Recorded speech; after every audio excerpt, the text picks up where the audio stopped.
আসসালামু আলাইকুম সবাইকে। তাহলে ইকোনমিক্সের সেকেন্ড ক্লাসে আপনাদের সবাইকে স্বাগতম। আগের সেশনে আমরা আসলে যেটা বোঝানোর চেষ্টা করছিলাম আসলে কিভাবে হিউম্যান সিভিলাইজেশন তৈরি হইলো, কিভাবে আসলে আমাদের মধ্যে মনিটারি সিস্টেম ডেভেলপ করলো এবং আলটিমেটলি এই মনিটারি সিস্টেমের যে আউটকাম, সেই আউটকামটা কিভাবে আসছে, ওইখানে কিভাবে আসলে মানুষ প্রথমে হান্টার গ্যাদারার ছিল, সেখান থেকে কিভাবে এগারিয়ান সোসাইটি তৈরি হয়েছে, এগারিয়ান সোসাইটি থেকে কিভাবে কিংডম ডেভেলপ হইলো, কিংডম থেকে কিভাবে আসলে মুদ্রা ব্যবস্থা তৈরি হইলো, মুদ্রা ব্যবস্থা থেকে কিভাবে রাজার অ্যাবসলিউট কন্ট্রোল আসলো, রাজার অ্যাবসলিউট কন্ট্রোল আসার পরে কিভাবে সামন্তবাদ তৈরি হইলো এবং ছোট ছোট আসলে রাজার মধ্যে সবকিছু সীমাবদ্ধ থাকলো। এবং আমরা কি জানলাম যে ওই সময়কার যারা সবচেয়ে বড় লোক ছিল তারা মেইনলি আইদার ওই রাজা অথবা সামন্ত প্রভু, এর বাইরে আসলে তেমন কোনো কেউ ছিল না যার কাছে প্রচুর পরিমাণে ইকোনমিক পাওয়ার ছিল। হ্যাঁ, ওই সময় ব্যবসা বাণিজ্য হইতো, ওই সময় আসলে ট্রেডার ছিল, কিন্তু ট্রেডার গুলা কখনো আসলে অনেক বড় লোক হইতে পারে নাই এবং ম্যাক্সিমাম ট্রেডারই দেখা যেত যে রাজার অধীনস্থ হয়ে চলতো। কেউ যদি বড় লোক হইতো সে রাজার রাইট হ্যান্ড পার্সনের মতো কাজ করতো, তার স্বতন্ত্র তেমন কোনো অটোনমি ছিল না, সে চাইলে রাজার বিরুদ্ধে যাইতে পারতো না। একসাথে তখন ইন্টারন্যাশনাল ট্রেড হইতো এবং আমরা সিল্ক রুটের কথা জানি, যেখানে আসলে কিভাবে গোটা রুটটা এমন ভাবে কানেক্টেড থাকে যে প্রত্যেকটা ছোট ছোট ভাবে ট্রেড হইতো, কিন্তু এই ট্রেডটাই আসলে দিন শেষে একটা বিশাল এরিয়া পর্যন্ত যায় পৌঁছাইতো। এবং একই সাথে আমরা দেখছিলাম যে ওই টাইমে আসলে প্রচুর পরিমাণে সিকিউরিটি রিস্ক ছিল, চাইলেই আসলে যে কোনো জায়গায় করা যাইতো না ট্রেড, এবং বিভিন্ন ক্ষেত্রে ট্রেড করতে গেলে প্রচুর পরিমাণে চুরি, তারপরে হচ্ছে ডাকাতি, এগুলো শিকার হওয়া লাগতো এবং আলটিমেটলি এটা কোনোভাবেই আসলে খুব হেলদি মানে সিস্টেম ছিল না ইন্টারন্যাশনাল ট্রেডের ক্ষেত্রে। পরবর্তীতে যেটা হইলো যে আস্তে আস্তে যখন সায়েন্স ডেভেলপ করা শুরু হইলো এবং আলটিমেটলি আমাদের কাছে যখন হচ্ছে মডার্ন টেকনোলজি আসা শুরু হইলো, স্পেশালি যখন ইন্ডাস্ট্রিয়াল রেভুলেশন শুরু হইলো, যখন স্টিম ইঞ্জিন আবিষ্কার হইলো, তারপরে একটা নতুন ধারা তৈরি হইলো, সেটা হচ্ছে যে একজনের পক্ষে একটা শিল্প প্রতিষ্ঠান দিয়ে প্রচুর পরিমাণে উৎপাদন করা সম্ভব। এবং সে যখন প্রচুর পরিমাণে উৎপাদন করা শুরু করলো, যে কোনো সাধারণ মানুষ যার কাছে মূলধন আছে সে একটা বিজনেস শুরু করে দিয়ে দেখা যেতে পারে একটা বিশাল বড় বিজনেস শিল্প প্রতিষ্ঠানের মালিক হয়ে যেত এবং সেখান থেকে সে প্রচুর পরিমাণে বেচা বিক্রি করতে পারতো এবং এটার মাধ্যমে সে প্রচুর টাকা ইনকাম করতে পারতো। তখন রাজাকে ট্যাক্স দেওয়ার পরেও হচ্ছে একটা যে অংশ থাকতো, সেই অংশের কারণে সেই মানুষটা অনেক বড় লোক হয়ে যাইতে পারতো। ঠিক আছে, এই যে যখন মডার্ন টেকনোলজি ডেভেলপ শুরু হইলো, তারপরে যেটা হইলো যে আলটিমেটলি ওই সকল টেকনোলজি ব্যবহার করে আমি অ্যাট এ মোমেন্টে অনেক পরিমাণে বিপুল পরিমাণ উৎপাদন করতে পারবো।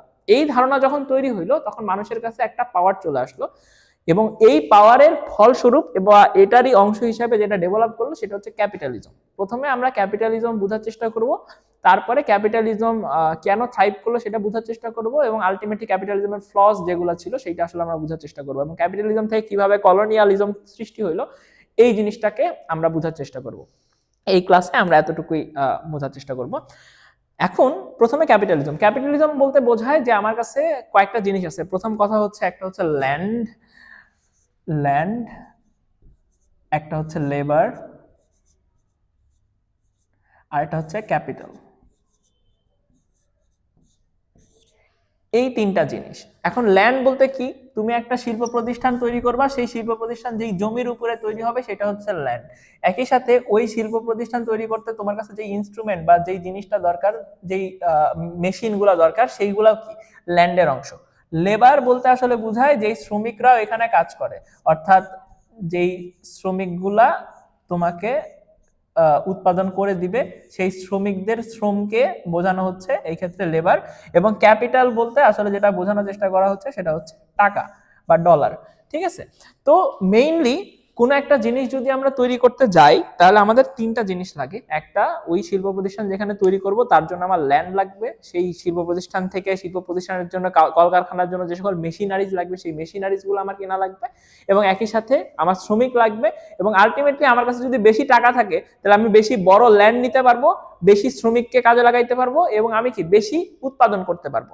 ঠিক আছে, এবং সেই সময় আর একটা জিনিস যেটা ডেভেলপ করলো সেটাকে বলা হয় হচ্ছে ডিভিশন অফ লেবার। আমরা ডিভিশন অফ লেবারের বিভিন্ন ধারণা শিখছি একটা সোসাইটির পার্সপেক্টিভ থেকে। এখন আমরা যেটা বোঝার চেষ্টা করব সেটা হচ্ছে একটা প্রোডাক্টের পার্সপেক্টিভ থেকে। ধরা যাক একটা চেয়ার তৈরি করব আমি, এটা আমার একটা চেয়ার,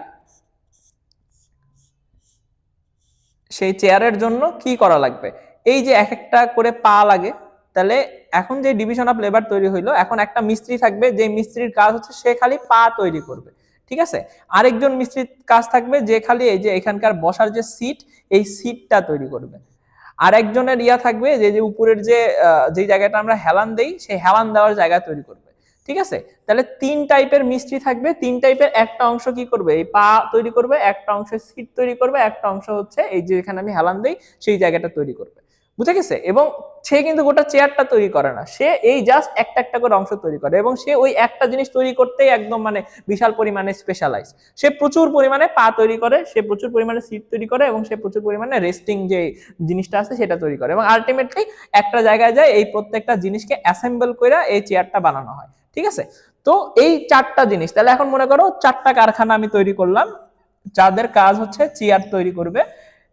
ঠিক আছে? তার মধ্যে এই এই কারখানা দেখা গেল যে পা তৈরি করলো, এই কারখানা দেখা গেল সিট তৈরি করলো, এই কারখানা দেখা গেল পিছনের রেস্টিং যে জায়গাটা সেটা তৈরি করলো, এবং এইখান থেকে এই প্রত্যেকটা জিনিস এইখানে যায়া হচ্ছে অ্যাসেম্বল হইলো, অ্যাসেম্বল হয়ে আলটিমেটলি আমার চেয়ার তৈরি হইলো। তাহলে এইটা যখন কাজ করে, একটা মানুষ একই কাজ করে, বারবার একটাই কাজ করে, সে কাজ করতে করতে ওই জিনিসটা একদম খুব বেশি পারদর্শী হয়ে গেল, সে অনেক ভালো হচ্ছে মানে চেয়ারের পা তৈরি করতে পারে, অনেক দ্রুত তৈরি করতে পারে, খুব কম সময় তৈরি করতে পারে, এবং একই জিনিস বারবার করতে করতে সে অনেক বেশি পরিমাণে স্পেশালাইজড হয়ে গেল।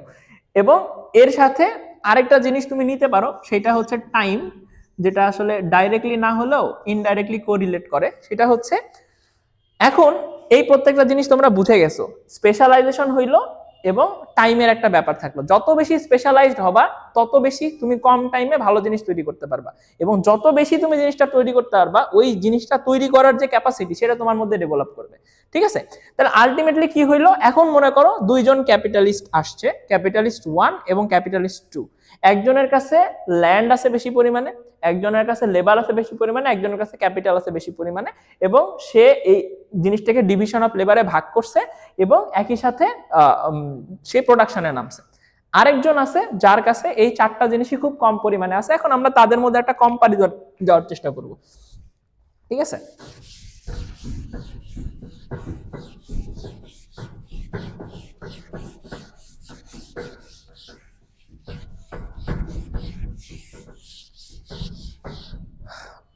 তো এইটা হচ্ছে ক্যাপিটালিস্ট 1 আর এটা হচ্ছে ক্যাপিটালিস্ট 2। ক্যাপিটালিস্ট 2 যে আছে তার কাছে প্রত্যেকটা জিনিসই কম, এর কাছে প্রত্যেকটা জিনিসই বেশি আছে।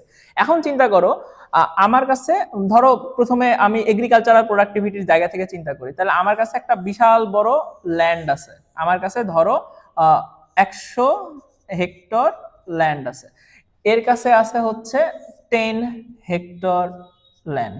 ওকে, এর কাছে লেবার আছে মনে করো 50 জন, এর কাছে লেবার আছে মনে করো 10 জন। ওকে, এর কাছে ক্যাপিটাল আছে, অর্থাৎ প্রচুর পরিমাণে সম্পদ আছে, মনে করো এর কাছে প্রায় $1 মিলিয়ন আছে, এর কাছে মনে করো $100K আছে। ওকে, এখন যেই জিনিসটা হয় সেটা হচ্ছে দেখো, ও 100 হেক্টর জমিতে চাষাবাদ করতেছে, তাহলে ও কি করবে, বড় বড় যেমন এই সময় ধরো উদাহরণ যদি আমি নেই, ধরো কম্বাইন হারভেস্টার আছে, কম্বাইন হারভেস্টার কি তুমি ওই ছোট জমিতে খুব বেশি চালাইতে পারবা? চালাইতে পারবা না। কম্বাইন হারভেস্টার কোন জায়গায় চালাইতে পারবা? বড় জমিতে চালাইতে পারবা। তাহলে এই সময় হয় কম্বাইন হারভেস্টার আছে, ওই সময় তাহলে কি বড় টেকনোলজি ছিল, ভালো টেকনোলজি ছিল ওই সময়কার আমলে, এগ্রিকালচারাল টেকনোলজি সামথিং। তাহলে ওই সময় এর যেহেতু অনেক পরিমাণ টাকা আছে, সে বাজার থেকে সবচেয়ে ভালো টেকনোলজি কিনলো, যেটা কিনা একটা বড় জায়গায় কাজ করতে পারে। ঠিক আছে? তাহলে এ একদম বেস্ট টেকনোলজি নিল, যেই বেস্ট টেকনোলজি নিয়ে 100 একর জমিকে আসলে সে চাষাবাদ করলো। এর কাছে যেহেতু টাকা আছে, সে একটা মডারেট টেকনোলজি নিল, সে একটা মডারেট টেকনোলজি নিয়ে এই 10 হেক্টর জমিকে চাষ করলো।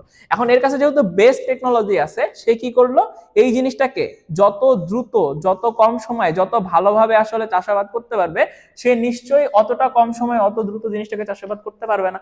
রাইট? দিন শেষে কি তৈরি হইলো, 100 হেক্টর জমিতে যদি তার মনে করো 1000 টন তোমার ধান উৎপন্ন হয়, এর ক্ষেত্রে এই জিনিসটা হয়েছে মনে করো কত হচ্ছে 50 টন। ঠিক আছে? 50 টন ধান উৎপন্ন হয়েছে। কেন? কারণ এর আসলে হচ্ছে তোমার ল্যান্ড বেশি পরিমাণে আছে, ও ভালো টেকনোলজি ব্যবহার করতে পারতেছে, ওর হচ্ছে পার ইউনিটে প্রত্যেকটা লেবারের পরিমাণ বেশি। ঠিক আছে? এবং সে ভালো মতো জিনিসটাকে পরিচর্যা করতে পারতেছে। এখন যখন পরিচর্যা করতে পারতেছে, এ তৈরি করলো কি বলতো 1000 টন, এই তৈরি করলো হচ্ছে 50 টন। ঠিক আছে? তাহলে এর তো 100 হেক্টর জমি ছিল, তাই না? তাহলে এর হচ্ছে 50 টন হওয়া মানে কি, এ প্রতি 10 হেক্টর জমিতে কতগুলা তৈরি করছে বলতো? প্রতি 10 হেক্টর জমিতে সে 100 টন ধান উৎপন্ন করছে, আর এ প্রতি হেক্টর জমিতে মনে করো 50 টন ধান উৎপন্ন করছে। বুঝা গেছে দুইজনের মধ্যে পার্থক্য বুঝতে পারলা? যেহেতু এর ল্যান্ডটা বড়, যেহেতু এর লেবার হচ্ছে বেশি, যেহেতু এর কাছে ক্যাপিটাল বেশি, তাই ভালো যন্ত্রপাতি কিনতে পারছে।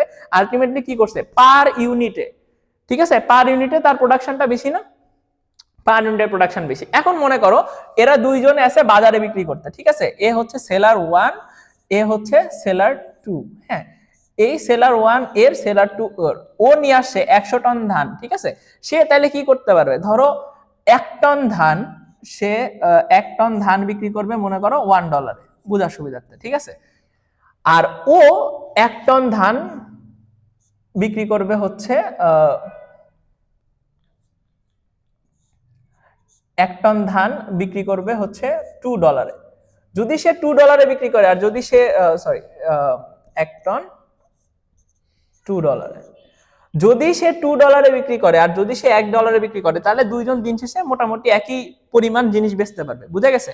এখন বাজারে সে একই ধান নিয়ে গেছে, সেম ধান, এ নিয়ে গেছে $2, এ নিয়ে গেছে $1। তুমি কার কাছ থেকে কিনবা? যার কাছে $1 দিচ্ছে, রাইট? ওর $2 ধান তুমি কিনবা যতদিন বাজারে $1 ধান থাকবে না, এই ধানগুলো শেষ হবে তারপরে তুমি ওই ধানগুলো কিনবা। তার মানে এর যদি বাজারে টিকে থাকতে হয়, ডেফিনেটলি তাকে প্রতি টন ধান মনে করো $1 বিক্রি করতে হবে। বুঝা গেছে? এখন সে যখন $1 বিক্রি করতেছে, সে ডেফিনেটলি এর চাইতে 50% কম লাভ করবে। বুঝা গেছে? যেহেতু সে কম দামে বেচতেছে, ওর পার ইউনিট প্রোডাকশন তো কম, রাইট? এখন চিন্তা করো, ও যে এই ধানগুলা তৈরি করলো, ধানের জন্য তোমার বীজ লাগছে, এই শ্রমিকদের তার বেতন দেওয়া লাগছে, তারপরে এখান থেকে তার মার্কেট করা লাগছে, জিনিসপাতি নেওয়া লাগছে, মেশিনারিজ দেওয়া লাগছে, এটা একটা প্রোডাকশন কস্ট আছে না? এখন ধরে নাও পার ইউনিট প্রোডাকশন কস্ট হচ্ছে তোমার $0.9, ওকে, $0.9 প্রোডাকশন কস্ট। $1 বিক্রি করলে এ লাভ করে কত, $0.1। এইটা হচ্ছে এর লাভ, ওকে। আর এর যেহেতু প্রোডাকশন অনেক বেশি, এর কস্ট অনেক বেশি, বাট দিন শেষে দেখা গেছে কি এর পার ইউনিট বিক্রি করতে তোমার হচ্ছে খরচ হয় হচ্ছে, ধরো এর একটু কম লাগবে, এর ধরো $0.8 খরচ হয়, ঠিক আছে। $0.8 পার টনে খরচ হয়, ওর হচ্ছে $0.9 পার টনে খরচ হয়। তাহলে একে এ প্রতি 1 টন ধান বিক্রি করলে $0.2 লাভ করে, এবং সে প্রতি টন ধান বিক্রি করলে হচ্ছে $0.1 লাভ করে, ওকে। এবং একই সাথে কি এ পার ইউনিটে কি এর ডাবল ইনকাম করতেছে না, মানে 2 গুণ তো ফলাইছে বেশি। তাহলে এ অ্যাকচুয়ালি প্রতি 10 হেক্টর, অর্থাৎ প্রতি 10 হেক্টর থেকে সে আলটিমেটলি লাভ করতেছে কত বলতো, $0.4। এবং সে প্রতি 10 হেক্টর থেকে লাভ করতেছে হচ্ছে মনে করো সে কত, $0.1। সো আলটিমেটলি এ প্রায় এর 4 গুণ লাভ করতেছে, ঠিক আছে। এখন এ যখন 4 গুণ লাভ করতেছে, এ চিন্তা করলো যে আমি তাহলে এক কাজ করি, আমার তো এত টাকার দরকার নেই, এমনি আমার অনেক বেশি সম্পত্তি, আমি চেষ্টা করব হচ্ছে প্রথম দিকে আমি লসে বিক্রি করব। বোঝা গেছে? লসে বিক্রি করা বলতে সে বলতেছে আমি যদি লসেও না, সে লাভে বিক্রি করতে হবে। সে কি করবে, প্রতি টন ধান কততে বিক্রি করবে, $0.85 বিক্রি করবে। বুঝা গেছে? এ ঠিক করলো আমি প্রতি টন ধান, 1 টন ধান হচ্ছে $0.5 বিক্রি করব, $85 বিক্রি করব। বুঝা গেছে?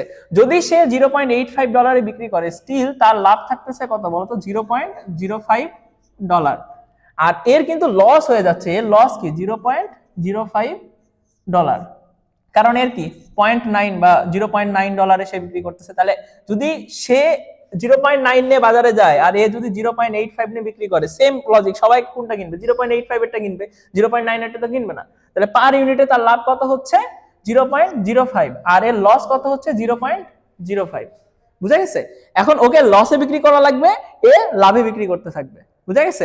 অনেক কম লাভ হচ্ছে, জনগণ তো ধুমায় কিনতেছে, কারণ কম দামে সে পাচ্ছে, দেশে অনেক প্রসপারিটি আছে, সব ঠিক আছে, সে অল্প অল্প করে লাভ করতেছে আর সে অল্প অল্প করে লস করতেছে, ঠিক আছে।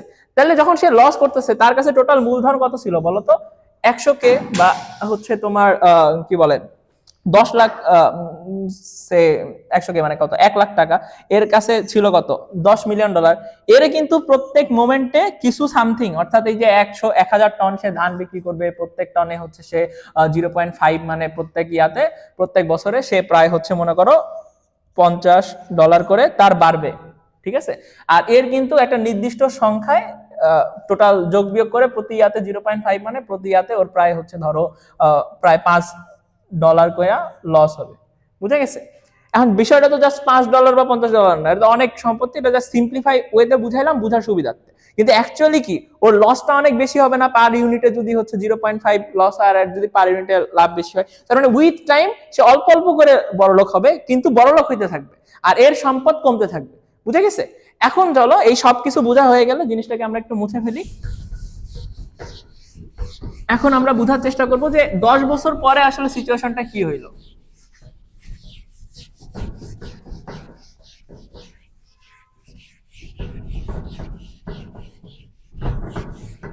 এখন ধরো 10 বছর ধরে তারা প্রত্যেকেই $0.85 বিক্রি করছে। কি করা লাগবে, কারণ একটু বেশি করলে তো জনগণ কিনবে না তোমার কাছে, তাহলে আমার যদি বাজারে টিকে থাকতে হয় তাহলে অ্যাটলিস্ট এই দামে আমাকে বিক্রি করতে হবে, তাহলে আমি এই দামেই বিক্রি করছি। তাহলে ডাউন দ্য রোড 10 ইয়ার্স, ঠিক আছে, 10 ইয়ার শেষে দেখা গেল যে এর সম্পত্তি ছিল হচ্ছে $1 মিলিয়ন। সেইখান থেকে 10 বছরে সে যে অল্প অল্প করে লাভ করছে, লাভ করার ফলে তার টোটাল সম্পত্তি যা নেট ওর্থ দাঁড়াইছে মনে করো $1.2 মিলিয়ন।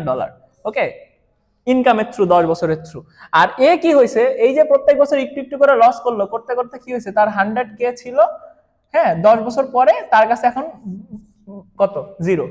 যা ছিল প্রত্যেক বছর লস করতেছে, লসটা কম্পেনসেশন করতেছে কি তার মূলধন দিয়ে, করতে করতে দিন শেষে কি 0। তাহলে এবার কি সে মার্কেট আউট হয়ে গেল না, ও কিন্তু আর নাই। ও যদি আর লসও করে, লস কিভাবে করবে, ওর কাছে তো আর টাকাই নেই, লস তো আর চালাইতে পারবে না। সো আলটিমেটলি সে কি হয়ে গেল, মার্কেট আউট হয়ে গেল। এখন সে যখন মার্কেট আউট হয়ে গেল, এ এখন বাজারে একচ্ছত্র মালিক না, বাজারে মনে করো দ্বিতীয় কোনো দোকানদার নাই যে ধান নিয়ে আসে। তাহলে এবার সে কি করলো, প্রত্যেক টন ধান, 1 টন ধান এখন যদি সে $3 বিক্রি করে, তাহলে জনগণের $3 কিনা লাগবে। কেন, কারণ বাজারে আর তো কোনো মার্কেটই অবশিষ্ট নাই, আর কেউই আসতেছে না যে তোমাকে অফার করতেছে। তো সে প্রথম 10 বছর সে কি করলো, প্রচুর কম দামে জিনিস বিক্রি করলো, বিক্রি করে তার মার্কেট থেকে সকল কম্পিটিশনকে হটাই দিল। যখন মার্কেট থেকে সকল কম্পিটিশনকে হটাই দিল, সে একচ্ছত্র মালিক হয়ে গেল।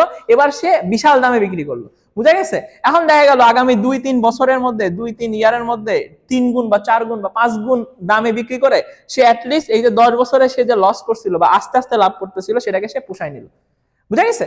এটা যদি পোষায় নাই, বুঝতেছো সে কিভাবে আসলে লাভবান হচ্ছে। তাহলে ডাউন দা রোড 20 বছর সে বিশাল সম্পত্তির মালিক, সে দেখা গেল যে টোটাল মিলে প্রায় $5 মিলিয়ন মালিক হয়ে গেল, বুঝা গেছে। আর মার্কেট থেকে আর কোনো কৃষকই নাই, সেই সব কিছু এখন তার কাছেই যখন টাকা, তার কাছেই যখন হচ্ছে চাল, হ্যাঁ সে তার কথা মতো সবকিছু চলবে, বুঝা গেছে। এইভাবে ক্যাপিটালিজম জিনিসটা আসলে কাজ করে। তার মানে ক্যাপিটালিজমের ক্ষেত্রে হচ্ছে একজন ব্যক্তি যার কাছে ল্যান্ড আছে, লেবার আছে, হচ্ছে তোমার কি বলে ক্যাপিটাল আছে, সেই প্রত্যেকটা জিনিসকে যদি সে ম্যাক্সিমাইজ করতে পারে, হ্যাঁ তাহলে সে লাভবান হবে, বুঝা গেছে। তাহলে এই ক্ষেত্রে ল্যান্ডের ম্যাক্সিমাইজেশন মানে কি, বেশি জমি, বেশি প্রোডাক্টিভ জমি, তারপরে কি হচ্ছে ভালো মানের আসলে যন্ত্রপাতি, better machineries, better efficient machineries, যেটা কম টাইমে বেশি ফলন দিতে পারে বা কম র ম্যাটেরিয়ালে বেশি ফলন দিতে পারে, এগুলো প্রত্যেকটা কি বেটার ল্যান্ডের উদাহরণ, রাইট। লেবারের ক্ষেত্রে লাভ কি, লেবার কি বেটার লেবার না, বেটার হচ্ছে চিপ লেবার, আসলে যে কম টাকা নিয়ে বেশি পরিশ্রম করতে পারবে, ঠিক আছে, সেটা আসলে কি চিপ লেবার। যেমন দেখা গেল যে দুইজনেরই যদি আমার হচ্ছে 10 হেক্টর ল্যান্ড থাকে, হ্যাঁ, এবং দুইজনেরই যদি আসলে তোমার ধরো $1 মিলিয়ন সম্পত্তি থাকে, এখন কি এদের মধ্যে কম্পিটিশন সম্ভব? হ্যাঁ এদের মধ্যে কম্পিটিশন সম্ভব। এরা কি করবে, এ 50টা লেবার নিবে, প্রত্যেকটা লেবারকে, একজন লেবারকে সে দিবে হচ্ছে মনে করো $2 পার আওয়ার। আর সে কি করবে, সেও 50টা লেবার নিল, 50টা লেবার নিল এবং প্রত্যেকটা একজন ইন্ডিভিজুয়াল লেবারকে সে দিবে হচ্ছে মনে করো $3। কেন, কারণ তার এলাকায় লেবারের ক্রাইসিস আছে, এর এলাকায় লেবারের ক্রাইসিস নাই। সো এই এলাকায় সে কম টাকায় লেবার রাখতে পারে, সে বেশি টাকায় লেবার রাখে। তা আলটিমেটলি কি সেম আবার এই কম্পিটিশন হয়ে দেখা যাবে না যে মার্কেট আউট শুধুমাত্র এর লেবারটা কম টাকায় চলে জন্য ও এর সাথে টিকে থাকতে পারবে না, বুঝা গেছে তো। তাহলে এখানে লেবার একটা ফ্যাক্টর, তাহলে যার কাছে কম টাকায় ভালো লেবার আছে, ঠিক আছে, যে প্রতি ইউনিট ধরো, আবার এখানে লেবারের ইফিসিয়েন্সির একটা ব্যাপার আছে। দেখা গেল যে এসে $3 নিছে, বাট এর চাইতে মনে করো 2x প্রোডাক্টিভিটি এদের, বাট এর হচ্ছে 1x প্রোডাক্টিভিটি। তাহলে কিন্তু আবার দেখা যাচ্ছে কি সে প্রতি ইউনিট ইয়াতে এর চাইতে 1. 5 গুণ বেশি হচ্ছে ইফিশিয়েন্ট। কেন? কারণ সে প্রতি $1.5 1 ইউনিট প্রোডাকশন করে, বাট সে কি প্রতি $2 1 ইউনিট প্রোডাকশন করে। বুঝে গেছে? তাহলে লেবারের ইফিসিয়েন্সি এবং লেবারের হচ্ছে মনে করো কি বলে কস্ট, এই দুইটা জিনিস হচ্ছে একটা বড় ঝামেলা বা বড় হচ্ছে প্রোডাকশনের ক্ষেত্রে একটা বড় ফ্যাক্টর। ঠিক আছে? তাহলে আমরা এই প্রত্যেকটা জিনিস বুঝলাম এবং আলটিমেটলি আমরা বুঝলাম যে আসলে কিভাবে এই প্রত্যেকটা জিনিস এর থ্রু একটা শিল্প প্রতিষ্ঠান বিল্ড আপ করা যায়, শিল্প প্রতিষ্ঠানকে স্কেল আপ করা যায় এবং আলটিমেটলি কম্পিটিশন করতে হয়, কম্পিটিশনের পরে তারা আসলে মার্কেটে টিকে থাকে। এখন তাইলে কথা হচ্ছে তো ভাই, তাহলে তো সবাই এটাই করবে না, সবাই দিন শেষে আসলে প্রত্যেকটা মার্কেট থেকে বাকি সবার কম্পিটিশনকে হটাই দিবে, সেই একচ্ছত্র মালিক হয়ে যাবে, তারপরে সে বিজনেস করবে। কিন্তু আপনি দেখেন আমাদের ওয়ার্ল্ড তো ক্যাপিটালিস্ট, ওই সময় ক্যাপিটালিজম ছিল, বাট দুনিয়াতে একটা কোম্পানি ছিল না, দুনিয়াতে অনেকগুলো কোম্পানি ছিল। তাহলে অনেকগুলো কোম্পানি আসলে কিভাবে টিকে থাকলো? ঠিক আছে, এখানে বুঝতে হবে এক একজনের এক এক জায়গায় অ্যাডভান্টেজ ছিল। বুঝা গেছে? এটা তো তোমাকে বোঝানোর সুবিধার্থে ল্যান্ড এবং লেবারকে ধরে নিয়ে বাকিটাকে আলাদা ধরছি। কিন্তু চিন্তা করো বাস্তবে কি হয়, কারো দেখা যাচ্ছে ল্যান্ড অনেক ভালো কিন্তু লেবার সে ভালো পায় নাই, আবার কারো দেখা গেছে যে ল্যান্ড লেবার দুইটাই ভালো আছে কিন্তু ক্যাপিটাল তার কাছে কম। ঠিক আছে, এই যে এক একজন এক একটা জায়গায় এই যে ছিল, কারো এক এক জায়গায় এক একটা আপার হ্যান্ড ছিল, এই আপার হ্যান্ডের মধ্যে তাদের মধ্যে এক ধরনের কম্পিটিশন হয়েছে এবং দিন শেষে তারা দুইজনই ওই কম্পিটিশনে টিকে থাকতে পারছে। যারাই কম্পিটিশনে শেষ পর্যন্ত টিকে থাকতে পারছে তারাই মার্কেটকে ওন করছে। ঠিক আছে, আবার অনেক ক্ষেত্রে হয়ে যায় যে 10 বছর ধরে আসলে আমরা হচ্ছে মার্কেটে টিকে থাকবো, 10 বছর পরে তোমাকে মার্কেট আউট করবো, এই চিন্তা না করে চলো আমরা দুইজন একটা এগ্রিমেন্টে চলে আসি। ঠিক আছে, এগ্রিমেন্টে চলে আসা মানে কি, ধরো কোম্পানি 1 এবং কোম্পানি 2 বললো যে ভাই আমার ল্যান্ডও বেশি, আমার লেবারও বেশি, আমার ক্যাপিটালও বেশি, আমি যদি চাই আমি হচ্ছে $0.9 বিক্রি করে আমি $0.5 লাভ করব এবং তুমি $0.5 লস করবা, কইরা আলটিমেটলি তুমি মার্কেট থেকে আউট হয়ে যাবে। কিন্তু বাবা এটা করার দরকার নাই, তুমি এক কাজ করো, তুমি মার্কেটে 20% প্রোডাকশন নিয়ে আসো, আমি মার্কেটের 80% কন্ট্রোল করবো, 20% তোমার 80% আমার, কিন্তু আমরা বিক্রি করব হচ্ছে $1। আমি কথা দিচ্ছি আমি $1 নিচে বিক্রি করবো না। বুঝা গেছে?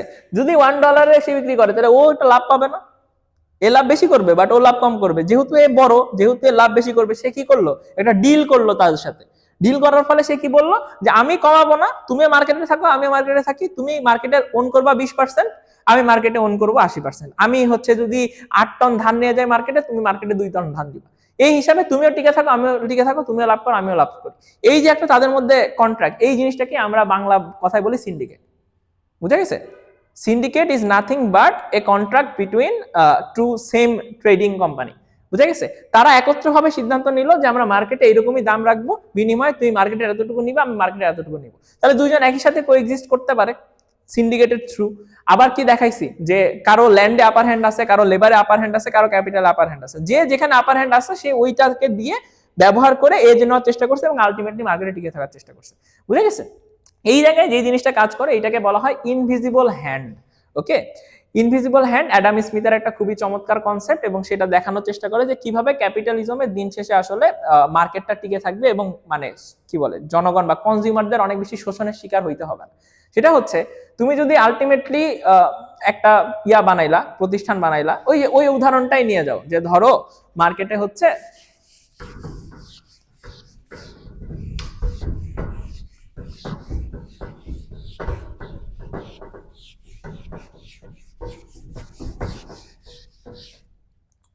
ধরো মনোপলি হয়ে গেছে, হ্যাঁ ওই জিনিসটাকে বলা হয় মনোপলি, একটা কোম্পানির একচ্ছত্র আধিপত্য। তাহলে কি হইলো, 10 বছর পরে কোম্পানি 1 মার্কেটে মনোপলি তৈরি করে ফেলছে এবং সে এখন 1 টন ধান হচ্ছে $3 বিক্রি করে। বুঝা গেছে? 1 টন ধান $3 বিক্রি করে। এখন যখনই 1 টন ধান $3 বিক্রি করবে, আশেপাশে কোনো ধরনের হচ্ছে নাই, কি বলে আর কোনো কম্পিটিটর নাই। এখন সবাই কি চিন্তা করতেছে, এই ব্যবসায় যে নামবে সেই বেশি লাভ করবে না? এখন মনে করো কারো ছোট মানে জমি ছিল, যেই জমিতে সে আসলে ধান ফলাতো না, সে হয়তো বা কোনো একটা জায়গায় শ্রমিক ছিল বা পুকুরে মাছ চাষ করতো, কিংবা তার একটা নিজস্ব সরকারি সেনাবাহিনীতে সে চাকরি করতো বা সামথিং যে কোনো কিছু সে করতো, কিন্তু তার জমি ছিল, সেই জমিতে সে চাষ করতো না, বিনিময়ে সে কি মার্কেট থেকে ধান নিত। কেন নিত? কারণ কম দামে ধান পাইতেছিল। বুঝা গেছে? কিন্তু এখন সে চিন্তা করলো আমি আমার পেশা চেঞ্জ করি। কেন? কারণ আমি এখানে $3, মার্কেটে তো $3 ধান বেচতেছে, তাহলে মার্কেটে ধান নিয়ে গেলেই প্রচুর লাভ না, তাহলে সামহাও ধান উৎপাদন করতে হবে। সে যখন $3 বেচা শুরু হইলো তখন কি হইলো, এখান থেকে মনে করো একজন শ্রমিক, হ্যাঁ ধরো একজন সোলজার, সে তার মনে করো এরকম 20 হেক্টর জমি ছিল, যেই জমিতে সে আসলে কিছু করতো না। এখন সে দেখলো আমি 20 হেক্টর জমিতে তো ডেফিনেটলি ওর মতো বড় মেশিন নিয়ে আসতে পারবো না, আমার কাছে ওইরকম লেবার নাই, কিন্তু স্টিল আমি যদি ওই আগের টেকনোলজিও ব্যবহার করি, করে দেখা যাবে যে $2.2 আমি 1 টন ধান উৎপাদন করতে পারছি। সে বুঝা গেছে? ও কি করে, ও প্রতি টন ধান তৈরি করে হচ্ছে $0.85 due to his more excessive land and better labor production, also more efficient technology, but এর টেকনোলজিও কম, লেবারও আসলে খুব একটা ভালো না, ল্যান্ডও খুব বেশি না, তাই সে প্রতি টন ধান তৈরি করে হচ্ছে $2.2। এখন ও যদি চায় $2.5 সে আসলে চাইলে কি ধান বিক্রি করতে পারে না, সে তখন কি করবে, এইখানে আইসা $2.5 মার্কেটে ধান বিক্রি করবে। এখন যদিও সে অনেক ধান নিয়ে আসছে, সে যতদিন মাইনা চলবে আমি 1 টন ধান $3 বিক্রি করব, এবং যতদিন এই $2.5 মার্কেটে ধান বিক্রি করবে ততদিন জনগণ কি এইটাই কিনবে, এইটা শেষ হওয়ার পরে তো মানুষ ওইটাতে যাবে, রাইট? তাহলে ও যেই রিভার্স সাইকোলজি খেলা ওরে মার্কেট থেকে হটাইছে, এর কাছেও একজন নতুন মানুষ হিসেবে রিভার্স সাইকোলজি খেলার একটা জায়গা আছে না? বুঝা গেছে না? এখন যদি তাকে মার্কেটে টিকে থাকতে হয়, তাকে ওর দামটা কমায় 2.5 নিয়ে আসা লাগবে না? অথবা তার দামটা কমায় আসলে কি, ধরো আমি 2 তে খেলবো, 2 তে খেললে তো সে আবার লাভই করবে, বাট একটু স্লোতে লাভ করবে, লাভ করবে, তখন আবার কি সে মার্কেট থেকে টিকে থাকতে পারবে না, সে মার্কেট থেকে গায়েব হয়ে যাবে, রাইট? তার মানে দেখো, ও চাইলে ইচ্ছা মতো তার দাম বাড়াইতে পারবে না কিন্তু, কারণ যখনই দাম বাড়াবে তখনই নতুন কম্পিটিটর মার্কেটে চলে আসবে। যদি মার্কেটে নতুন কম্পিটিটর চলে আসে তাহলে তার বিজনেস মডেল কাজ করবে না, বিজনেস মডেল না কাজ করলে আবার যে লাউ সেই করবে। তার মানে দেখো, ও ইচ্ছা মতো দাম বাড়াইতে পারবে না, ও দেখা যাবে যে দিন শেষে ঠিক আছে যখন খুব সিচুয়েশন আসবে, হাইয়েস্ট গেলে $1.5 পর্যন্ত যাইতে পারে, কারণ ওই ছোট ওর আশেপাশে যে ধানের জমিগুলো আছে বা যে প্রোডাকশন সেন্টার গুলো আছে, ওদের হয়তো বা কারো খুব বেশি পরিমাণে ল্যান্ড নাই, কেউ চাইলে $1.5 নিচে প্রডিউস করতে পারবে না।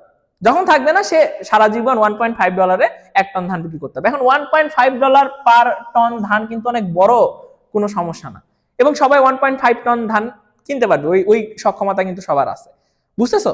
তার মানে এই ইনভিজিবল হ্যান্ড দ্বারা আসলে কি বোঝানোর চেষ্টা করতেছে, যে ওই কোম্পানি যতই বড় হোক, যত টাকারই ইনকাম করুক, সে যদি একচ্ছত্র অধিপতি হয়, স্টিল সে কোনোদিন এক্সেসিভ অ্যামাউন্টে টাকা বাড়াইতে পারবে না, কারণ যখন এক্সেসিভ অ্যামাউন্টে টাকা বাড়াইতে যাবে আরো অন্যান্য মানুষ এখানে জয়েন করবে, এবং তারা জয়েন করে জিনিসটার দাম কমাই দিবে, বুঝা গেছে? এবং তুমি যদি হয় ওদের সাথে মার্কেটে টিকে থাকতে গেলে নিজের দাম কমাও, অথবা তুমি ওদের সাথে দাম কমাও না, আলটিমেটলি কি হবে, তুমি মার্কেট থেকে আউট হয়ে যাবে, তুমি যত বড় কোম্পানি হও না কেন।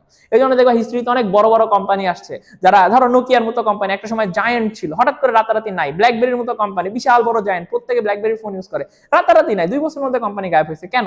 কারণ তারা মার্কেটটা হারায় ফেলাইছে, ওরা এমন প্রোডাক্ট নিয়ে আসছে যেই প্রোডাক্টের মার্কেটে চলেই নাই, বুঝে গেছে? যখন মনে করো আইফোন তার হচ্ছে কি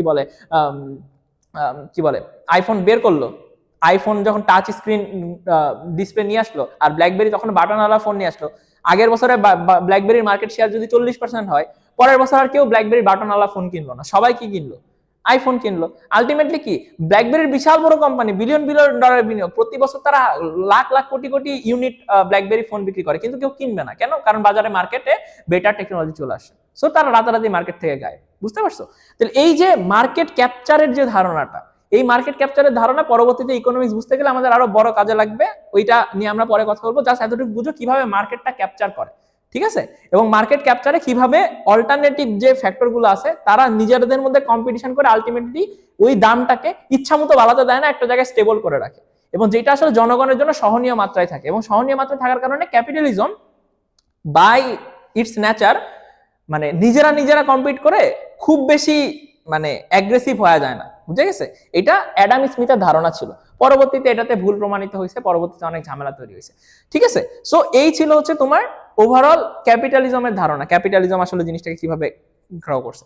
এখন চিন্তা করো, আমরা হচ্ছে ছিলাম যে আমরা রাজার অধীনে ছিলাম, রাজার অধীনে ছোট ছোট সামন্ত ছিল, যেই সামন্তগুলা প্রচুর পরিমাণে টাকা পয়সা কামাইতো, এবং এর বাইরে খুব বেশি পাওয়ারফুল কোনো এন্টিটি ছিল না।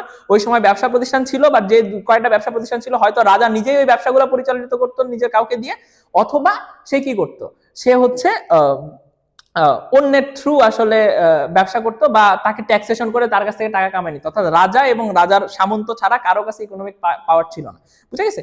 এরকম একটা সিচুয়েশনের পরে বাজারে আরো অনেক ঘটনা ঘটলো, বাট আমাদের ইন্টারেস্টিং যেই পার্ট সেটা হচ্ছে ডাচ ইস্ট ইন্ডিয়া কোম্পানি, ঠিক আছে? তোমরা সবাই হচ্ছে ব্রিটিশ ইস্ট ইন্ডিয়া কোম্পানির নাম শুনছো, বাট ব্রিটিশ ইস্ট ইন্ডিয়া কোম্পানির চাইতেও একটা বড় কোম্পানি ছিল, সেটার নাম হচ্ছে ডাচ ইস্ট ইন্ডিয়া কোম্পানি। এবং তোমরা কি কেউ বলতে পারবা যে পৃথিবীতে এখন পর্যন্ত সবচাইতে বড়লোক কোম্পানি কোনটা?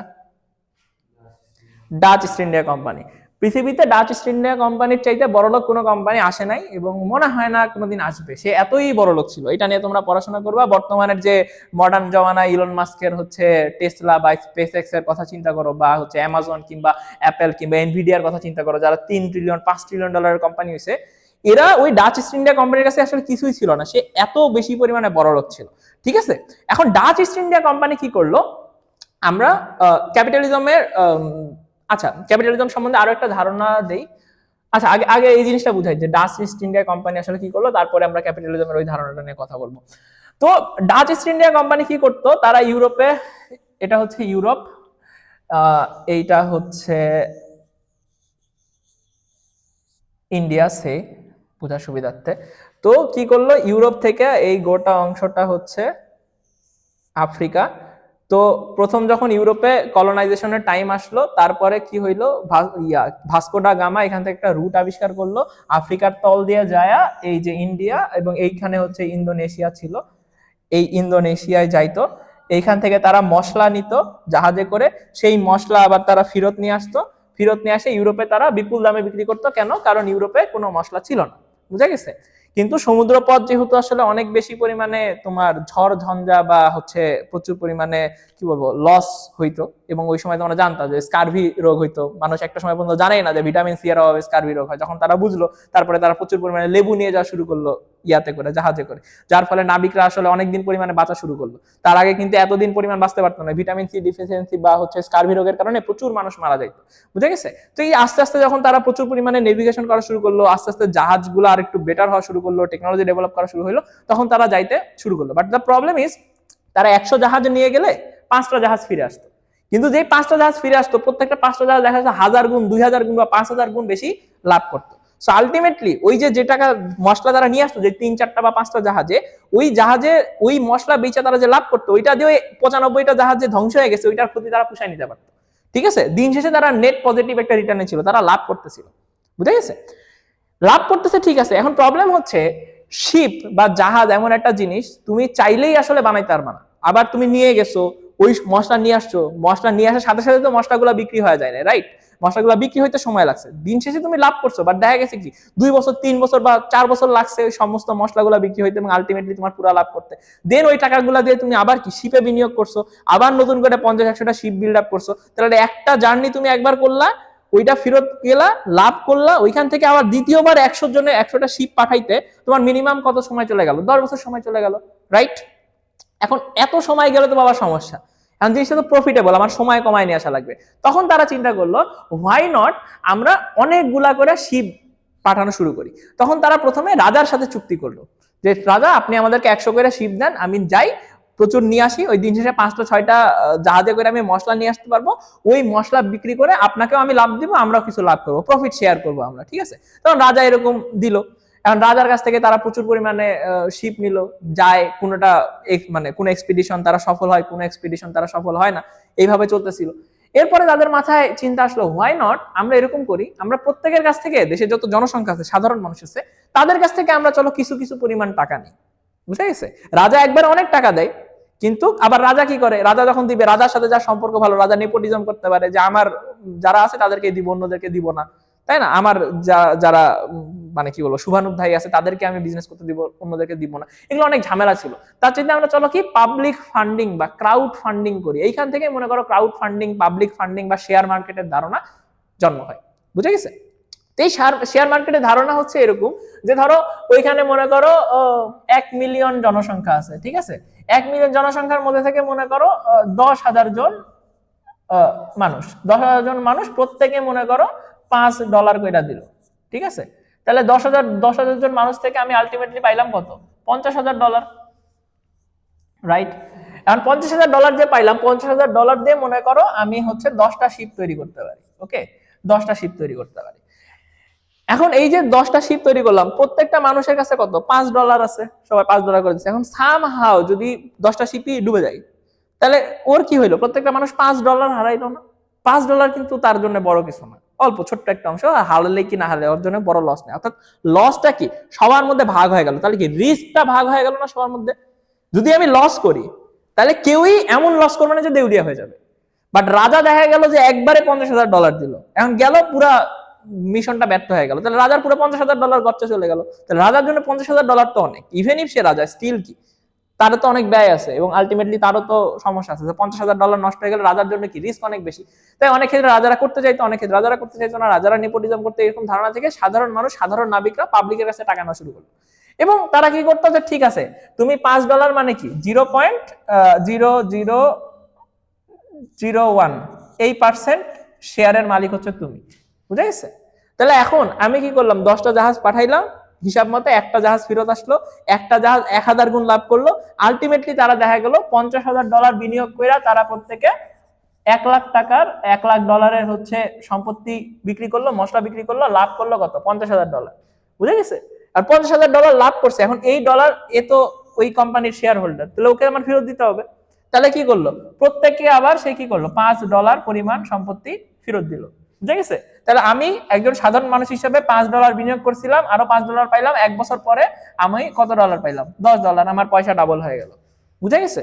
আমি কিন্তু কিছু করি না, আমি একটা সাধারণ মানুষ, আমি হইতে পারি একজন সৈনিক, আমি হইতে পারি একজন কৃষক, আমি হইতে পারি একজন শ্রমিক, আমি যে কেউ হইতে পারে। আমার কাছ থেকে $5 আমি কই বিনিয়োগ করলাম, ওই যারা শিপ নিয়ে জাহাজ নিয়ে যাচ্ছিল ব্যবসা করতে তাদেরকে দিলাম, ওরা 1 বছর পর ব্যবসা করে আমাকে পয়সা ডাবল করে দিয়ে দিল। বুঝা গেছে? এই জিনিস যখন শুরু হইলো তাহলে তো প্রচুর মানুষ এবং মানুষ বসে বসে টাকা ইনকাম করা শুরু করলো। আমার তো কিছু নাই, আমি জাস্ট টাকা দিলাম, টাকা ডাবল হয় ফেরত আসলো 1 বছর পরে, ভালো না? তো এই জিনিসটা আসলে মানুষ এর আগে পৃথিবীতে দেখে নাই, তো তার কাছে অনেক মজা লাগা শুরু হইলো এবং অ্যাকচুয়ালি এই রেটেই তো ছিল। ঠিক আছে, যেমন প্রবাবিলিটিতে বলা হয় যে প্রবাবিলিটিতে কোনো জিনিস সার্টেইন ভাবে বলা যায় না, বাট কি ঘটনা ঘটবে সেই সম্বন্ধে সার্টেইন ভাবে বলা যায়। বুঝে গেছে? যেমন প্রবাবিলিটি তোমাকে কি বলবে, প্রবাবিলিটি ধরো বলে যে বাংলাদেশে রোড অ্যাক্সিডেন্টে 100 জনের মধ্যে 1 জন মানুষ মারা যায়, তার মানে আমি বলতে পারি সামনে বছর বাংলাদেশে রোড অ্যাক্সিডেন্টে 1 জন মানুষ মারা যাবে, কিন্তু সেটা কোন একজন হবে সেটা আমি বলতে পারবো না, বাট একজন যে মরবে এটা মোটামুটি শিওর। বুঝতে পারছো? এটা হচ্ছে প্রবাবিলিটি ওয়াইজ কাজ করে। তো প্রবাবিলিটি কি বলে যে প্রতি 100টা জাহাজ গেলে 10টা জাহাজ ব্যাক করে, প্রতি 10টা জাহাজ গেলে একটা জাহাজ ব্যাক করে। নর্মালি এখন 10টা জাহাজের মধ্যে 6 নাম্বার জাহাজ ব্যাক করবে না 1 নাম্বার জাহাজ ব্যাক করবে না 7 নাম্বার জাহাজ ব্যাক করবে আমি জানি না, বাট একটা তো করে।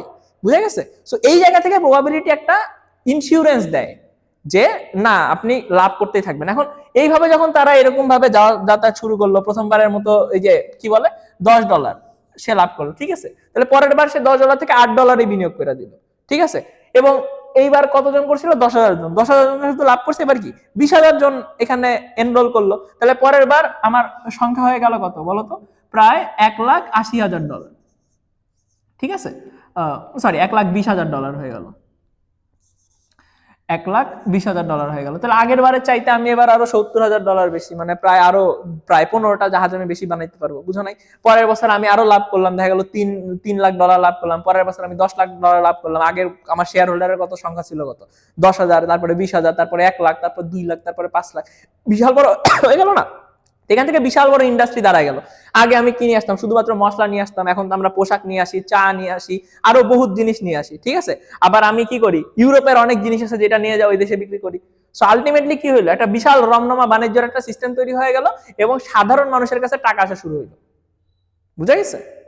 এই যে সাধারণ মানুষের কাছে এই টাকাগুলো আসা শুরু হইলো, এরা যখন বিজনেস করতো, এই যে যারা এই শিপ ট্রেডার, তাই না, এই শিপ ট্রেডাররা কি করতো, ধরো $50,000 বিনিয়োগ করে তারা $1,00,000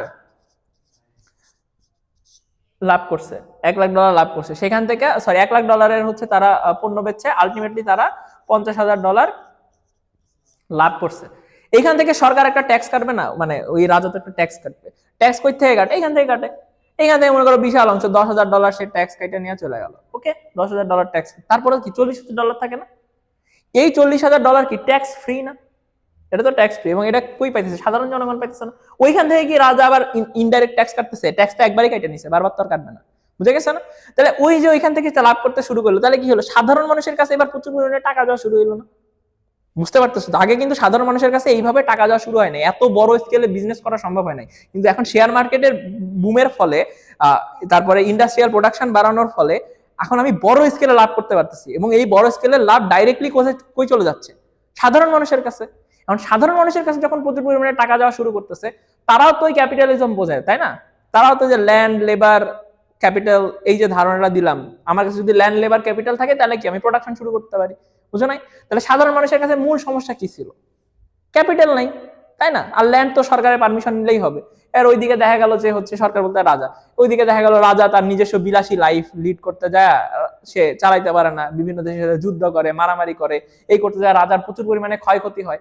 কারণ রাজা যখন ক্ষয়ক্ষতির শিকার হয়, রাজা যখন হচ্ছে শেষ করতে পারে না, বা রাজা যখন হচ্ছে নিজেদের মধ্যে মারামারি করে, তার প্রচুর লস হয়। কারণ যখন লস হয় সে আগে কি করতো? লোন নিত। এখন লোন কার কাছ থেকে নিবে? সাধারণ মানুষের কাছ থেকে এখন লোন নিবেন। সাধারণ মানুষের কাছে লোন নিতে গেলে কি, সে বলবে যে ঠিক আছে অমুকের জমি আমাকে কম দামে দিয়ে দাও, অমুক ফ্যাক্টরি আমাকে দিয়ে দাও, অমুক জায়গার ওনারশিপ দিয়ে দাও, অমুক জাহাজ আমাকে দিয়ে দাও। অর্থাৎ রাষ্ট্রীয় প্রপার্টি রাজা কি করলো? হয় লিজ দেওয়া শুরু করলো, নাহলে লোন দেওয়া শুরু করলো। কেন? কারণ রাজার টাকা দরকার।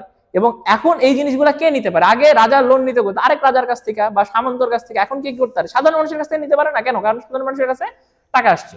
বুঝে গেছে? তাহলে কি হইলো? রাজা আস্তে আস্তে দুর্বল হওয়া শুরু করলো, আর এদিকে সাধারণ মানুষ আস্তে আস্তে বড়লোক হওয়া শুরু করলো। সাধারণ মানুষ যখন বড়লোক হওয়া শুরু করলো, সাধারণ মানুষের চিন্তা করলো চলো আমি কেন একটা শিল্প প্রতিষ্ঠান দিব না, আমি কেন আরো ভালো প্রোডাকশন টেকনোলজি ব্যবহার করে এগ্রিকালচার ল্যান্ডকে আরো ভালো মতো চাষাবাদ করা শুরু করবো না, আমি কেন আসলে হচ্ছে মানে রেল পথে বিনিয়োগ করবো না, আমি কেন আসলে, অর্থাৎ ইকোনমিক যত ধরনের অ্যাক্টিভিটিস আছে যেখানে আসলে প্রোডাকশন করা যায়, সেখানে সাধারণ মানুষের পার্টিসিপেশন ব্যাপক হারে বাড়া শুরু হলো। বুঝা গেছে? এইটা যখন শুরু হইলো, এর পরিণতি কি হবে এটা শেষ করে আজকে আমাদের সেকশনটা শেষ করব। সেটা হচ্ছে, চিন্তা করো এখন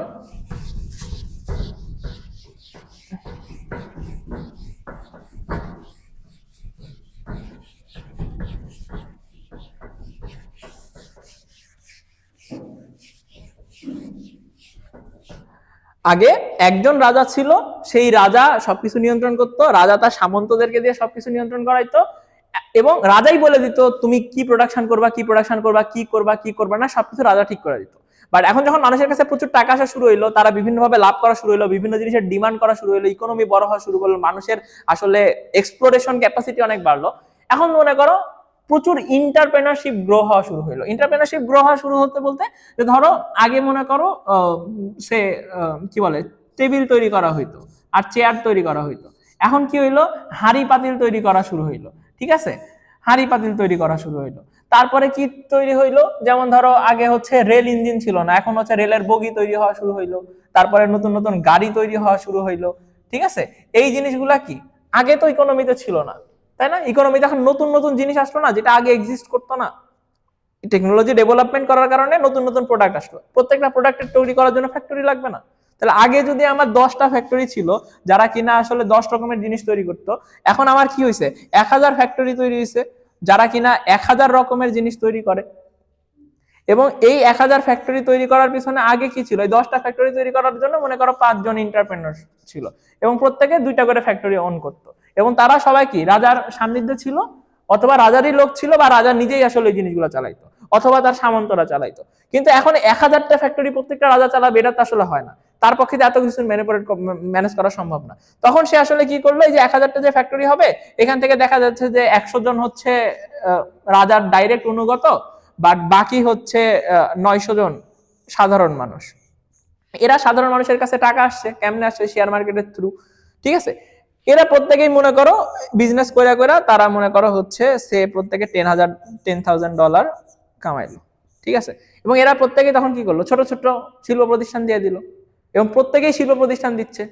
বুঝে গেছে? তাহলে এখানে কি 10,000টা ফ্যাক্টরি তৈরি হইলো, এবং 10,000 ফ্যাক্টরির প্রত্যেকটা মালিক হচ্ছে, ধরো 1000টা ফ্যাক্টরি তৈরি হইলো, প্রত্যেকটার মালিক হচ্ছে একজন সাধারণ মানুষ। কেউ মনে করো হাড়ি তৈরি করে, কেউ গাড়ি তৈরি করে, কেউ পাতিল তৈরি করে, কেউ হচ্ছে কামান তৈরি করে, হ্যাঁ, কেউ হচ্ছে বিভিন্ন টিউবওয়েল তৈরি করে, সামথিং এনিথিং যেটা আসলে ওই সময় তৈরি হইলো।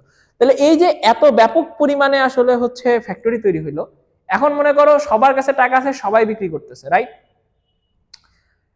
এখন এই জিনিসটা চিন্তা করো, যদি তোমার ইকোনমি ব্লকড হয়, হ্যাঁ,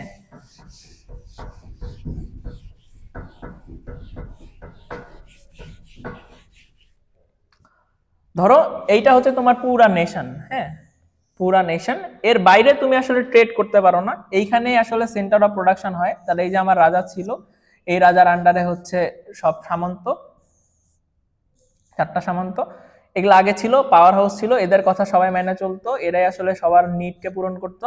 এখন কি হইলো? সাধারণ মানুষের কাছে টাকা হইলো, ছোট ছোট অনেকগুলো ফ্যাক্টরি তৈরি হইলো, অনেকগুলো ফ্যাক্টরি তৈরি হইলো, অনেকগুলো ফ্যাক্টরি তৈরি হইলো।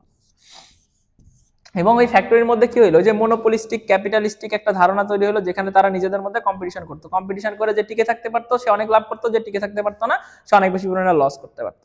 ঠিক আছে, এই করতে করতে ওই ওই ইকোনমিতে মনে করো ধরো 1000 টাইপের প্রোডাক্ট দরকার, টোটাল প্রোডাকশন আমার দরকার মনে করো 10,000 মেট্রিক টন, টোটাল 1000 ভ্যারাইটির প্রোডাক্ট দরকার, 1000 মেট্রিক টন প্রোডাক্ট দরকার। এখানকার জনসংখ্যা মনে করো হচ্ছে 1 মিলিয়ন, সে বুঝে গেছে 1 মিলিয়ন। এবং এই ক্ষেত্রে টোটাল আমার ফ্যাক্টরি আছে, এরকম ফ্যাক্টরির সংখ্যা আছে মনে করো হচ্ছে প্রায় ধরো 1000টা ফ্যাক্টরি আছে। ওকে, 1000টা ফ্যাক্টরি আছে, ফ্যাক্টরির মালিক আছে, দিন শেষে ক্যাপিটালিজম চলছে, চলার ফলে অনেকগুলা ধরো শুরু করছিল মনে করো 2000, কিন্তু দিন শেষে ম্যাক্সিমাম কোম্পানি টিকে থাকতে পারে নাই, ওই যে লেবার ল্যান্ড ক্যাপিটালের যে ইন্টার রিলেশন, তাদের মধ্যে যে কম্পিটিশন দেখাইলাম, আলটিমেটলি টিকে থাকতে পারে নাই। শেষ পর্যন্ত 1000টা কোম্পানি টিকে আছে যারা ধুমায় বাণিজ্য করতেছে, বুঝে গেছো না? এখন বাণিজ্য করা মানে কি, তারা চেষ্টা করবে না যে ক্যাপিটালিজমের আলটিমেট গোল হচ্ছে প্রফিট ম্যাক্সিমাইজেশন, রাইট? এখন এইখানকার যে টোটাল সম্পত্তি, সাধারণ মানুষের প্রত্যেকের কাছে যে টোটাল সম্পত্তি আছে, সেই টোটাল সম্পত্তি মনে করো 1 2 3 4 5 ধরো $1,00,000। ওকে, $1,00,000 মনে করো টোটাল সম্পত্তি, তার মধ্যে রাজা বেটা একাই ওন করে হচ্ছে 50% বা ধরো 50K সম্পত্তি।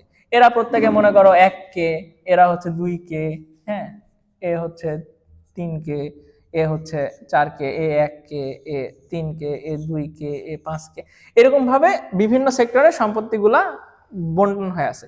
দেখা গেল যে ফ্যাক্টরি ওনার, তারপরে যারা সামন্ত প্রভু, যারা রাজা, সবাই মিলে মনে করো টোটাল সম্পত্তির হচ্ছে 75% ওন করে। ওকে, এবং এদের জনসংখ্যা মনে করো দিন শেষে হইতে পারে 5000 জন। তাহলে বাকি যে 9,95,000 জন সাধারণ মানুষ আছে, এদের কাছে টোটাল সম্পত্তি আছে কত? $25,000 পরিমাণ। এখন এরাও তো নিজেদের মধ্যে বেচা বিক্রি করে না, রাজাও তো এই ফ্যাক্টরি থেকে জিনিস কিনে, এই ফ্যাক্টরির মালিক অমুকের কাছ থেকে কিনে, তাদের মধ্যে ইন্টার রিলেশন হয়, বাট ওরা অলরেডি ওদের যা যা জিনিস দরকার সে অলরেডি কিনে ফেলছে, ওর বাড়ি গাড়ি সবকিছু আছে, ও একটা নির্দিষ্ট লেভেলের প্রোডাকশন করে, ওর নিজস্ব ফার্মাসি, সেখান থেকে তার টাকা পয়সা ইনকাম করে। তার মানে এরা কিন্তু খুব বেশি জিনিস কেনে না, বুঝা গেছে না? তাহলে বাজারে কেনে কারা? এই যে সাধারণ মানুষগুলা, তাই না? সাধারণ মানুষ যারা আছে এরা আসলে এদের কাছে প্রোডাক্ট নেয়, এবং প্রোডাক্ট নেওয়ার মাধ্যমে কি, এখন আমি যদি অ্যাজ এ কোম্পানি হিসেবে লাভ করতে চাই, তাহলে আমার টাকা থেকে তো আর আমি লাভ করতে পারবো না, লাভ কার করতে হবে? সাধারণ মানুষের কাছ থেকে করতে হবে। তাহলে আমি লাভ কই করতে পারি বলতো? এই $25,000 থেকেই করতে পারি, বুঝা গেছে না? তাহলে আমি কি করলাম, জিনিসপত্রের দাম এমন ভাবে বাড়াইলাম, প্রোডাকশন এমন ভাবে করলাম, তাদেরকে লেবারকে এত বেশি মানে করলাম, এক্সপ্লয়েট করলাম, যে প্রত্যেকে দেখা গেল প্রত্যেকটা লেবারের মান্থলি ইনকাম কমাই দিলাম। তাহলে আমি প্রভু হিসাবে আমার মানে প্রফিট বেড়ে গেল না, যেহেতু প্রত্যেকটা লেবারের দাম কম। তারপরে মার্কেটে আমি রুলস রেগুলেশন বাড়াই দিলাম, সরকার ট্যাক্স বাড়াই দিল, ট্যাক্স বাড়াতে বাড়াতে আলটিমেটলি কি হইলো, পরের বছর দেখা গেল যে এখান থেকে $10,000 আবার এদের প্রত্যেকের মধ্যে ভাগ হয়ে গেল নিজস্ব অনুপাতে। তাহলে সাধারণ মানুষের কাছে কত বাঁচলো বলতো? $15,000। পরে আরো চাপলাম, করতে করতে কই আসলো বলতো? $5,000 আরো নিয়ে নিলাম। তাহলে দিন শেষে ডলার বাকি কত? $10,000, রাইট? এই $10,000 দিয়ে 9,95,000 মানুষ চলবে। এখন তোমার কি মনে হয় এত কম টাকা দিয়ে ওদের জীবনের অবস্থা কি? মাথার উপরে ছাদ নাই, খাইতে পারে না, এক বেলা খাইতে পারে তো 2 বেলা খাইতে পারে না, বুঝতে পারছো? তাহলে এই মানুষগুলো যখন প্রায় মৃত্যুর সম্মুখীন, মানে কিছুই নাই, দেখতেছে নিজের চোখের সামনে তার বাচ্চা মরে যাইতেছে, সে দেখতেছে যে হচ্ছে কি বলে তার মানে চিকিৎসার জায়গা নাই, তার খাওয়ার জায়গা নাই, তাদের এডুকেশন সিস্টেম নাই, সারাদিন দিনে কুত্তার মতো খাটা লাগে, দিনে 12 ঘন্টা করে, সপ্তাহে 6 দিন তার কাজ করা লাগে, খুবই নাজেহাল অবস্থা। আর ওরই কোম্পানির যে মানে কোম্পানি তো না, ওরই এলাকার যে সামন্ত প্রভু, যে তার মানে কি বলে ফ্যাক্টরির মালিক বা হচ্ছে ওর এলাকার যে রাজা, তারা একদম বিশাল ল্যাভিশ লাইফস্টাইল লিড করতেছে। এরকম যদি হয় তাহলে একটা সময় পরে এই মানুষগুলো রাস্তায় নেমে আন্দোলনে নেমে যাবে না? বুঝতে পারতেছো তো? কেন? কারণ ভাই এমনিও মরে যাবো, অমনিও মরে যাবো, তোদেরকে মেরে মরবো, অথবা তোদের কাছে সম্পত্তি আছে, তোদের কাছে সম্পত্তি আমি কেড়ে নিব। তখন কি হলো? চুরি ডাকাতি ছিনতাই এগুলা বাইরে গেল, তারা সংঘবদ্ধ হয়ে অ্যাটাক করা শুরু করলো, ওদের শিল্প প্রতিষ্ঠান লুট করা শুরু করলো, জমিদারদের মারামারি শুরু করলো, রাজার রাজত্বে যে হামলা দেওয়া শুরু করলো, তাই না? সমস্যাগুলো তো হইলো। তার মানে আমরা বুঝতে পারতেছি জনগণের যে ইনকাম, সেই ইনকাম যদি একটা লেভেলের নিচে নেমে যায় তাহলে জনগণ খেপে উঠে, বুঝে নাই? প্রথমে যখন $25,000 ছিল জনগণের কাছে, সেটা দিয়ে আসলে এই 9,95,000 মানুষ বেঁচে ছিল, তখন তারা খুব একটা ভালো ছিল না, বাট অ্যাটলিস্ট এতটাও খারাপ ছিল না যে রাস্তায় নেমে আন্দোলন করবে, কারণ অ্যাটলিস্ট 2 বেলা খাইতে পারতো, মাথার উপরে ছাদ ছিল, রাইট? কিন্তু এখন যখন ওরা কি করলো, আরো প্রফিট লাভ করার চেষ্টা করলো, প্রফিট তো আর আকাশ থেকে পাবে না, এটাই তো তার ইকোনমি, এর বাইরে থেকে তো আনতে পারবে না। এখান থেকে যখন সে আরো সাকিন করা শুরু হইলো, তখন আলটিমেটলি কি হইলো, মানে শ্রমিক অসন্তোষ শুরু হয়ে গেল, তারা তাদেরকে মারা শুরু করলো। তাহলে এটাও তো করা যাবে না, কারণ ওরা তো দিন শেষে মরতে চায় না। তার মানে there is a high probability বা হাই চান্স যে কোনো একটা লিমিটেড ইকোনমি থেকে শুধুমাত্র একটা নির্দিষ্ট পরিমাণ ইনকামই করা সম্ভব, এবং যেই মুহূর্তে প্রোডাকশন যেখানে হচ্ছে, যেই শ্রমিকদেরকে নিয়ে প্রোডাকশন করছো, তাদেরকে তুমি অসন্তুষ্ট করতে পারবা না, তাই তো? এটাই যদি সিচুয়েশন হয়, এবং তুমি যদি প্রফিট ম্যাক্সিমাইজেশনের চিন্তা করো, একটা সময় পরে তুমি আর প্রফিট ম্যাক্সিমাইজেশনই করতে পারবা না, তাহলে ক্যাপিটালিজমের চাকাটা থেমে গেল না, আর বাড়তেছে না। কিন্তু ওই প্রত্যেক বছর ওই পরিমাণ ইনকাম হয়, ওই পরিমাণ প্রোডাকশন হয়, ওইটাই লাভ করে। তোমার ইনকাম আগেও যা ছিল, যে রাজার ইনকাম $50,000 ছিল, এখনো $50,000 আছে, পরের বছরও $50,000 আছে, পরের বছরও $50,000 আছে, খুব বেশি পরিমাণে বাড়তেছে না, বুঝা গেছে? তাহলে এদের ইনকাম যদি বাড়তে হয়, তাহলে যদি এরকম হইতো যে এই পাশে আরো একটা রাজা আছে, এদের কাছে মনে করো $1,00,000 আছে, এদের কাছ থেকে যদি আমি টাকা নিয়ে আসতে পারি, তাহলে আমার সম্পত্তি বেড়ে যাবে না? তাহলে আগে কি ছিল, আমি ওই রাজ্যকে দখল করে আর সমস্ত সম্পদ নিয়ে আসতে পারতাম, এবং এটা করতে গেলে আমার যুদ্ধ করা লাগতো, আমার প্রচুর শ্রমিক মরতো, নিজেদের মধ্যে মারামারি হইতো, তাই না? নিজের দেশে ইনস্টেবিলিটি হইতো, প্রচুর সমস্যা, ইভেন আমি তো হারেও যাইতে পারি যুদ্ধে, হারে গেলে তো আমারটা নিয়ে নিবে, প্রচুর সমস্যা।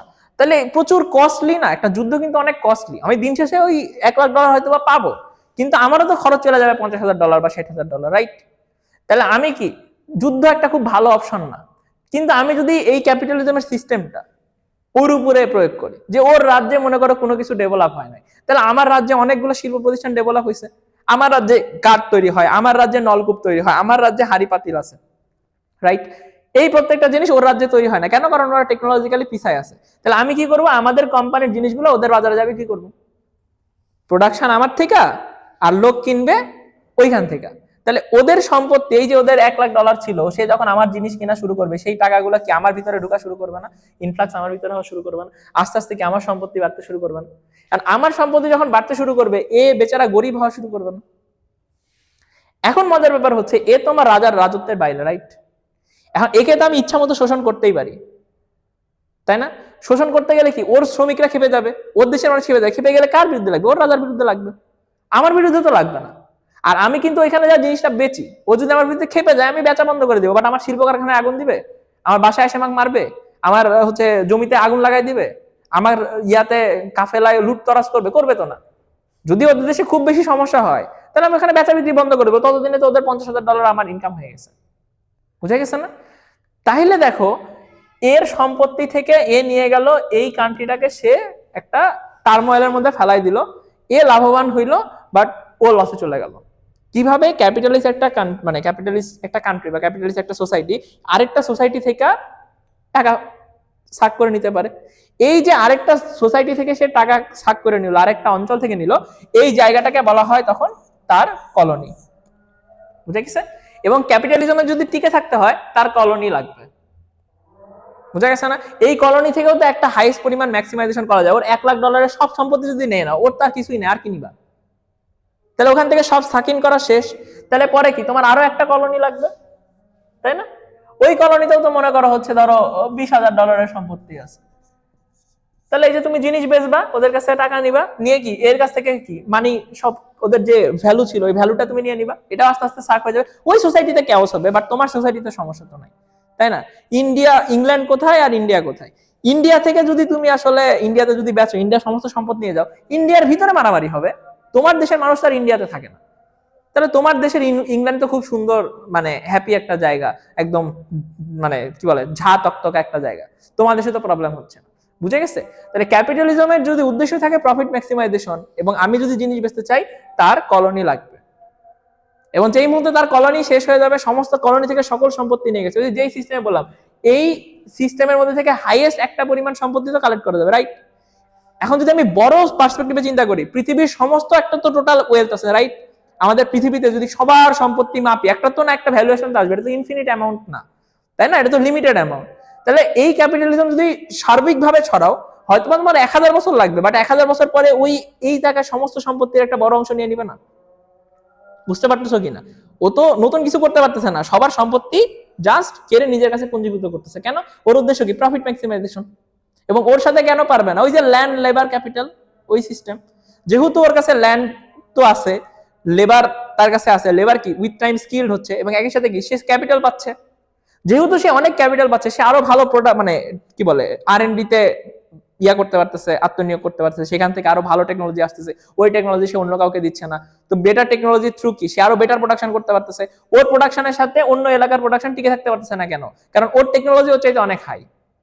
বুঝে গেছেন না? ও একদিনে যদি 1000টা প্রোডাক্ট তৈরি করে, ও একদিনে 200টা প্রোডাক্ট তৈরি করে, তাহলে ও কি কম দামে ওর কাছে প্রোডাক্ট বিক্রি করতে পারবে। সেম মার্কেটে যায় যখন ওই দেশীয় প্রোডাক্ট আর বিদেশি প্রোডাক্ট থাকবে, বিদেশি প্রোডাক্ট কম দামে মানে ভালো, আর দেশীয় প্রোডাক্ট কি কম দামে, সরি বেশি দামে মানে খারাপ। তাহলে ওই এলাকার মানুষ কি ওই মানে খারাপ কম দামে বেশি দামে পণ্য কিনবে? কিনবে না। বুঝতেছো? তাহলে ক্যাপিটালিজম কেন বাই ডিজাইন ওই কান্ট্রিগুলোর থেকে আগায় থাকবে যদি সে টেকনোলজিক্যালি অ্যাডভান্স হয়? কারণ সে কম দামে ভালো প্রোডাক্ট বেচতে পারতেছে, এবং ওই দেশের মানুষ কিনতে থাকবে ততদিন পর্যন্ত যতদিন না তাদের সমস্ত সম্পত্তি নিঃশেষ না হয়ে যায়, বা এমন একটা পর্যায়ে না পৌঁছে যতদিন পর্যন্ত তাদের মধ্যে সেন্স গ্রো না করে আল্লাহ সব সম্পত্তি নিয়ে চলে গেল। বুঝো নাই? যখন তার কাছে $1,00,000 ছিল, তার কাছে $1,00,000 আছে, তারা তো মোটামুটি একটা হেলদি লাইফ লিড করতেছে। যখন $90,000 হইলো, তখনও তারা খুব একটা বুঝলো না। $80,000 তখনও তারা বুঝলো না। যখন 50,000 বা 20,000 $30,000 নেমে গেল তাদের টোটাল সম্পত্তি, তখন তার হঠাৎ করে রিয়েলাইজ করলো আল্লাহ আমরা তো অনেক গরিব। বুঝো নাই? ততদিনে তো ওর সম্পত্তি সে নিয়ে চলে গেছে, ওর কাছে প্রচুর সম্পত্তি না। এইভাবে সিস্টেমটা আসলে কাজ করে। তো এই ছিল মোটামুটি কিভাবে ক্যাপিটালিজম কি, ক্যাপিটালিজম থেকে আসলে জিনিসটা কাজ করে, আলটিমেটলি কলোনাইজেশন হয়, এবং কলোনাইজেশন কেন ক্যাপিটালিজমের জন্য আর্জেন্ট এবং নেসেসারি ছিল সেটা আমরা দেখাইছি। এরপরে আমরা দেখাবো যে আসলে ক্যাপিটালিজমের কি এমন সমস্যা হইলো এবং ক্যাপিটালিজম কেন পরে টিকে থাকতে পারলো না, এবং সেখান থেকে আসলে আমরা কমিউনিজমের ধারণা দেখলাম, এবং সেই কমিউনিজমের ফার্দার আফটার ম্যাথ কি হইলো সেটা নিয়ে আসলে আমরা পরবর্তীতে কথা বলবো। Thank you.